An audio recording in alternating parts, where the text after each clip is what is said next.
Bonjour à tous, bienvenue dans cette nouvelle vidéo. Finalement, je fais une deuxième vidéo pour vous présenter tout un tas de jeux que je vais vous présenter du coup sur la chaîne. Peut-être que cette vidéo arrivera après d'autres vidéos que j'aurai déjà mis en ligne de cette liste-là. Mais je voulais faire un autre petit retour suite à ma vidéo des jeux que j'ai pris sur Essen, en sélection Essen nouveauté, avec d'autres jeux que je vais mettre en ligne. Donc là, on est sur des jeux un peu plus familial, un peu plus léger, qui ne sont pas moins non plus intéressants. Donc je vais vous en parler rapidement dans cette vidéo, et puis je reviendrai, je vous dis, plus en détail sur certains de ces jeux dans des règles un peu plus complètes. Il va y avoir World Banks, ça c'est une nouveauté qui est sortie maintenant depuis un peu plus d'un, je pense, un peu plus d'un mois. Chez Blue Orange, on est sur un petit jeu de lettres avec des petites graines, un beau matériel, une boîte aimantée. Un jeu qui dure, qui dure environ une dizaine de minutes, allez, 20 minutes, si ça traîne un petit peu. La seule chose que je peux peut-être conseiller, c'est de prendre un petit timer. Sinon, voilà, vous avez des belles petites perles et tout un tas de lettres comme ça, avec des emplacements. Vous voyez là, ici, il y en a 4, je ne sais pas si vous les voyez, il y a 4 emplacements. C'est sur les gemmes que vous allez mettre dessus. Et il y en a, c'est un peu plus, il y en a plus, il y en aura moins. Vous voyez, là, c'est 5. Et sur d'autres, il peut y en avoir moins. Et on va devoir en fait déchiffrer un code. On va devoir déchiffrer un code. En fait, on va avoir X perles au début de la partie. On va avoir 7 petites cartes qui sont mises autour avec des lettres. Et on va essayer d'égrener en fait nos perles. Et commencer avec un mot, faire le tour. Enfin, avec un mot qu'on veut épeler, faire le tour. On n'aura pas le droit de dépasser la lettre de départ. Et puis après, vous n'êtes pas obligé d'avoir toutes les lettres. Ce qu'il faut, c'est que le mot soit constitué des lettres en respectant l'ordre que vous avez, le tour que vous avez choisi, dans le sens horaire ou dans le sens anti-horaire, tout simplement. Et puis, quand une lettre est complètement à toutes ses perles, en fait, la banque, en fait, du coup, est déchiffrée, le code est déchiffré. On retirera en fait tout simplement la lettre. Toutes les petits gemmes qui sont dessus seront verrouillés, mis de côté, c'est-à-dire que vous ne les remettez plus dans la partie, vous ne les récupérez pas. Et en fait, parce que le but du jeu, ça va être d'avoir à la fin de la partie le moins de gemmes possible pour pouvoir le remporter. Je reviens un peu plus en détail dans cette règle, cette petite règle, vous allez voir, c'est vraiment sympa. La Grande Évasion, un petit jeu familial avec un rôle caché qui se joue de 3 à 6 joueurs. Donc à partir de 3, je pense que même à partir de 4, c'est plus intéressant. Pour des parties d'environ 20 minutes, soit vous êtes un gardien, soit vous êtes un prisonnier. Les prisonniers essayent de s'évader. Les gardiens vont essayer justement que les prisonniers ne s'évadent pas. Le rôle est caché. Si vous êtes gardien et que ne serait-ce que vous avez verrouillé en fait un endroit, mais ne serait-ce qu'un seul gardien, prisonnier s'évade, ben, vous prenez aucun point. Voilà. Et à l'inverse, si vous avez verrouillé, si vous êtes sur un lieu et qu'un gardien, si vous êtes sur un lieu et qu'il y a un prisonnier sur ce lieu-là, on ne décomptera pas parce qu'il y a un système de cartes à décompter, on ne décomptera pas, vous avez verrouillé le lieu.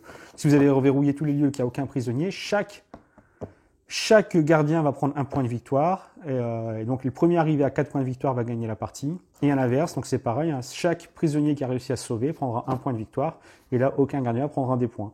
Donc d'un tour à l'autre, vous changez de rôle, donc c'est assez sympa, c'est assez facile, pour jouer en famille avec les enfants, ça serait plutôt pas trop mal, un petit jeu de rôle caché, je vous fais, donc c'est chez Bragellon ça, et les 13 singes, je vous ferai une autre petite vidéo rapide pour vous présenter le jeu.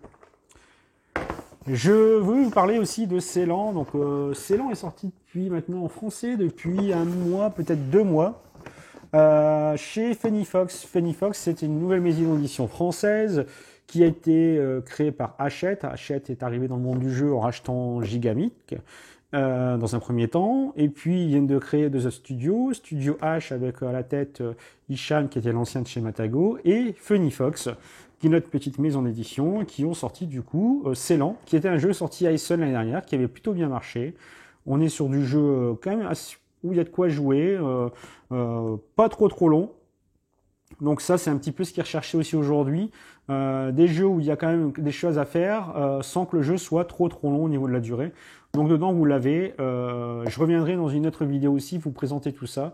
Même s'il y a déjà des vidéos qui existent, je n'ai pas vu énormément de vidéos vraiment 100% françaises.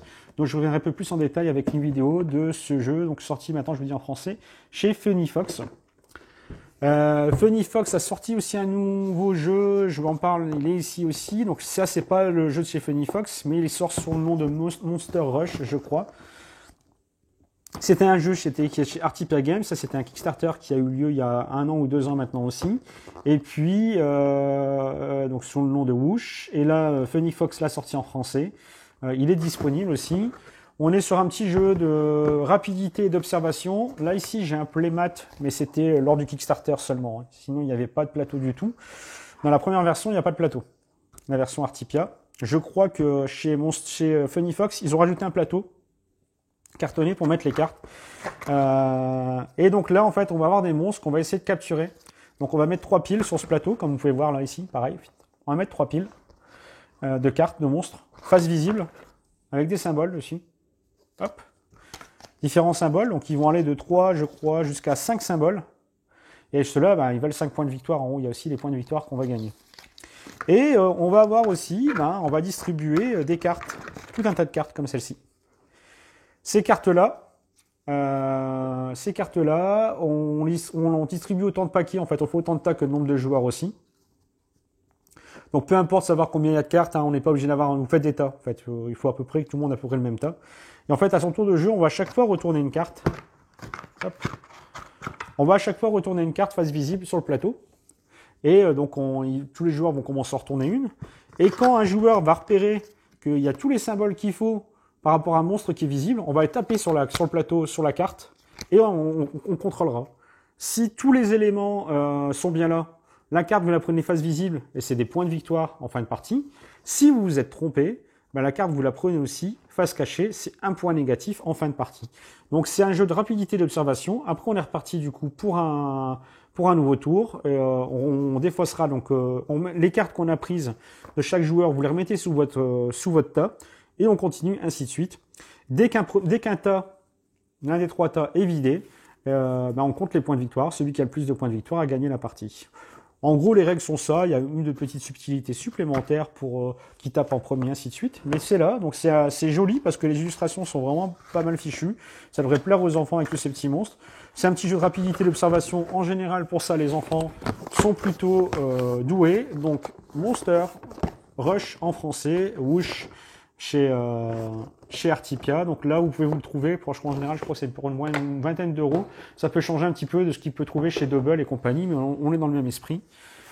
Smile Life, c'est un petit jeu de cartes pour 2 à 6 joueurs, pour durer 20 minutes à 1 heure. Je reviendrai dans une autre vidéo. C'est un jeu que j'ai reçu de la part de l'éditeur et je n'ai malheureusement pas encore eu trop de regarder. On est sur un jeu d'ambiance. Donc je vous ferai une autre vidéo plus en détail une fois que j'aurai bien lu les règles pour vous en parler. Ça peut être un petit jeu avec les périodes de fin d'année qui arrivent pour les soirées du 31 ou autre. Ça peut être des jeux qui peuvent fonctionner sûrement avec des longs joueurs. Hop, et j'aurais presque terminé. Fistful of Meeples, c'est un autre jeu de Final Frontier Games qui était disponible à Essen. Celui-là, j'ai pas parlé dans la précédente vidéo. Et il était disponible aussi lors du pledge de Coloma. Vous avez la possibilité de le rajouter ça. Donc ça, c'est pas un Kickstarter. Ils l'ont sorti directement et vous pouvez le trouver à Essen. Donc il n'y a pas de version française annoncée pour le moment. On reprend un petit peu. Donc c'est un petit jeu. 2 à 4 joueurs pour des parties de 30 minutes. On va reprendre un petit peu la mécanique de là où elle est. Je peux pas vous en dire plus. Au niveau de l'illustrateur, on a une nouvelle fois The Miko qui travaille presque tout le temps et je crois qu'il a fait tous les projets de Final Frontier. On a un petit plateau comme ceci. On va égrener en fait et faire les différentes actions en fait sur le plateau. Il n'est pas encore dépunché comme vous pouvez le voir. Je reviendrai faire une vidéo. Donc ce jeu-là, je l'ai eu par le biais de Final Frontier. Et donc je refais une petite vidéo pour vous montrer un petit peu en détail les règles du jeu, qui m'ont l'air assez simple, qui peut être pas trop mal pour un petit jeu rapide chez vous, en début de soirée ou en fin de soirée dans une association. Hop. Il n'y a aucun texte donc sur le matériel, donc juste la règle du jeu. Je ne sais pas si une traduction française est prévue, mais en tout cas il n'y a pas de texte sur le matériel, donc si derrière la vidéo quand je vais faire ça vous plaît, il faudra surveiller sûrement du coup Philibert de ce côté-là. 2 dernières choses, ça il est sorti depuis un petit moment aussi, c'est Tan Caravan, c'était quand même une des nouveautés de Blue Orange. On est sur un petit jeu de cartes de 2 à 4 joueurs pour 30 minutes. partir de 8 ans, un petit jeu familial. On va poser en fait, la mécanique est assez simple aussi. Ici en fait, on va avoir tout un tas de cartes qu'on va mettre ici sur un marché. Et tout au bout ici, vous avez une bourse. Je ne sais pas si vous voyez bien, mais ici il y a une bourse. Et ça, il y a une valeur. Et c'est la valeur en fait, si vous voulez, de monnaie que vous avez pour le tour.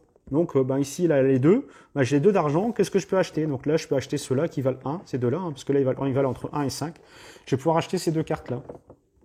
Une fois que j'ai fini d'acheter, cette carte qui est là, en fait, la bourse va monter ici, parce qu'en fait, on a une piste de caravane qui peut aller jusqu'à 7, suivant le nombre de joueurs, si on joue à 4. Au fur et à mesure, on va compléter ici la caravane, monter les cartes. On va décaler, on va remettre des cartes, compléter. Donc, on aura un nouveau coût ici de dépenses pour le prochain joueur. Les cartes, on va les prendre dans sa main. Donc ça, c'est une des premières actions. Et la deuxième action, ça va être de pouvoir aussi, je crois que c'était par rapport à cela ici, c'est de poser des cartes sur la caravane. Et en fait, quand la caravane va arriver à 7 ici, en fait, on va la décompter. On va prendre, chaque joueur va devoir prendre un lot par rapport à, en commençant par celui qui a déclenché cette action-là. Il va prendre un lot de toutes les cartes identiques qu'il y a sur la caravane. Parce qu'il va essayer de faire des collections. En fait, on va avoir des vêtements, on va avoir différentes matières, ainsi de suite. Et on va avoir 3 ou 4 rôles qui vont faire modifier un petit peu tout cela. Et donc, on est sur un jeu de collection de cartes. On va devoir essayer de collectionner nos cartes. On va avoir aussi la princesse qui va donner un multiplicateur en fin de partie si vous avez X éléments. On va avoir le génie. On va essayer d'avoir un maximum de lampes du génie qui vont donner un multiplicateur de points. Et après, on va avoir différentes ressources. Donc, on a tout ça. On a aussi une carte voleur qui va permettre en fait d'aller voler des cartes chez un adversaire. Donc, voilà, c'est un petit jeu de cartes plutôt pas trop mal fichu pour jouer en famille. Je ferai une vidéo plus détaillée de ce jeu. Ça pourrait plaire parce que j'essaie de mettre un peu plus de jeux familiaux en fait sur ma chaîne et ça pourrait plaire du coup à certains d'entre vous. Donc je vous en parle ici prochainement. Dans les jeux familiales, qui peut aussi parler un petit peu pour les anciens, l'île infernale, qui est sorti aussi depuis un petit moment maintenant chez Edge, qui était à la base issu d'un Kickstarter. Donc c'est une réédition de l'île infernale dans les jeux des années 80 chez MB. Et ils ont revu aussi la mécanique parce que le jeu MB était un simple jeu de loi. On lançait un dé, on avançait, voilà. Là maintenant on a un jeu de cartes derrière, on a des cartes, on va jouer une carte, on a 2 cartes en main si je ne me trompe pas. On va jouer une des 2 cartes et on choisira, donc sur la carte il y a un certain nombre de points de mouvement. On fera déplacer notre aventurier sur le plateau. Et on va devoir essayer d'aller sur différents lieux, de prendre des photos, aller essayer d'aller récupérer un certain nombre de trésors, faire des collections là-dessus. Et puis bien sûr, on va essayer surtout de lancer des boules de feu avec pas mal d'événements, des cartes, ainsi de suite. Donc on retrouve bien un petit peu l'esprit du jeu de l'île infernale de l'époque.